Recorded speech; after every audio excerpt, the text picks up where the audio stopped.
Lechong kawali. Chow pan sisig. Uy, sarap ah. Ano pong pangalan?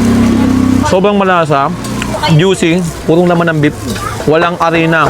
Sa halagang 160 pesos guys, pwede mo na matikman itong overload meals na hindi tinipid sa lasa at good for sharing na. Guys, sila lang naman yung sikat na nagsaserve ng overload na budbod at overload na mix and match dito sa may Pasay City. Napapaisip pa nga ako dito guys kung kumikita pa ba sila dahil sa sobrang mura ng serving ng mga food trip nila dito. Isipin mo ba naman sa halagang 160 pesos, good for 2 to 3 person mo nang mabibili yan dito. Gaya na lang itong budbod tapa na may Hungarian at itong homemade burger nila na may price na sa halagang 80 pesos. Ay talagang sulit ang bayad mo dito. Kaya naman kung taga Pasay ka o malapit ka dito, dapat mo tong matikman. At sa mga gustong matikman ang nagsasarapan na food trip ni Papa Burst, located nga pala sila dito sa number 48 Sampaguita Street, Barangay 137, Pasay City. O kaya naman i-wish nyo lang yung Papa Burst, madali lang siyang hanapin. Ako nga pala po si Oliver Del Carmen, nagmamay-ari ng Papa Bear's Cuisine. So nag-start tong business ko way back 2019. Una nag-start ako talaga burger, no? Pero saglit lang nung pandemic. Ngayon, marami nagtatanong sa akin ng mag-rice mill daw ako. So, yung mga rice mill ko, which is yung Chow Pan rice mill natin, na 2 cups, na yun yung famous sa atin. And then yung budbod rice mill. So, ano po ba yung budbod, no? Yung minsan hindi po nalalaman nila yung budbod. Yun yung yung dalawang fried rice din, tapos may tomato, pipino, tapos may egg, tapos yung ulam of your choice. So, yung mga ulam na yun, which is yung liempo, tapa, sisig, lechong kawali, chicken, bulaklak, Hungarian. Yun po yung mga variety natin ng mga ulam na itatap dun sa rice mill po natin.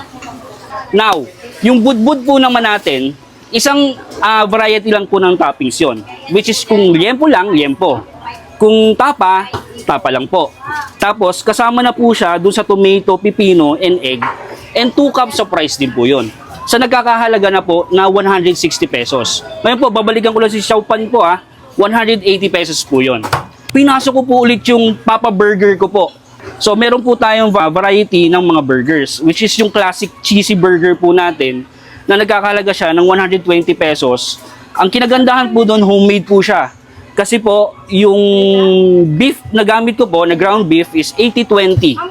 So, salt and pepper, i-grilled natin siya with cheddar cheese and with cheese sauce pa para mas more cheesy ang dating. Kasama po yan yung fries natin kasama. So, 120 pesos. And then, 180 pesos naman po yung double chin burger po natin. So, 2 patty po siya with super cheesy na cheese sauce and with cheese. So, 180 pesos with fries na rin po yun. So, yun. Ngayon po sa online po natin, kung gusto natin po mag-order, meron po tayong business page which is yung Papa Bear's Cuisine. Yung kulay orange na logo. Oliver Del Carmen po, ang owner po ng Papa Bear's Cuisine and Papa Burger. Thank you po. So guys, nandito tayo ngayon sa may number 48 Sampaguita Street, Barangay 137, Pasay City. At ang dinayo natin guys, ito nga Papa Burst na sikat dito na street type na fried rice. Sa harap mo mismo, lulutuin yung mga pagkain nila. Ang dinayo namin dito, itong budbod, tsaka itong mix and match nila guys. So guys, ito guys, 160 pesos lang yan guys. Napakadami. Good for 2 to 3 person na yan guys. Napakadami yan. Promise, 160 pesos lang yan ha. Ito naman sa mix and match nila na dalawang klase ng ulam, 2 to 3 person din, napakadami. Ayan guys, so bahala ka na mamili kung anong gusto mo ipalagay na ulam dyan. Dalawang klaseng ulam. Alam ko pwedeng 3 eh. Depende sa gusto mo, mag-a-add ka lang kung magkano. So ito naman guys is 180 pesos. Ay, napakadami, di ba? Lahat ng pagkain nila dito guys, pwedeng good for sharing. Talagang napakadami. So tikman na natin to guys. So unahin muna natin tong mix and match. Ayan guys, meron siyang lechon kawali, meron siyang chicharong bulaklak, na talaga naman susi patungo sa langit. Tingnan natin. Lechon kawali. Chow pan sisig. Uy, sarap pa. Lahat po ito. 670 po lahat. Uy, masarap yung chow pan ha. Tikman din natin guys na merong kasamang chicharong bulaklak. Ang crispy ng chicharong bulaklak. Napakalasa ng rice niya. Tapos yung lechon kawali naman, crispy. Talaga nanunood sa loob ng karne yung lasa. Sobrang malasa nito guys. Chow pan rice.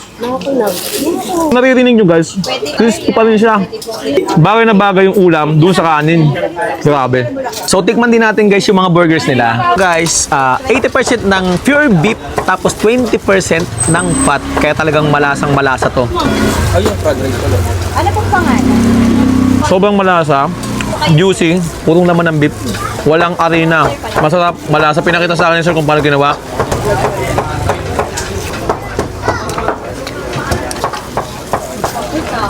Sa mga gustong dumayo guys, dito lang to guys sa number 48 Sampaguita Street, Barangay 137, Pasay City. So open sila guys ng 3 PM until 11 PM. So agahan nyo guys, mabilis maubos yan. Open to ng Monday to Saturday kasi Sunday sarado sila kasi rest time naman nila yon.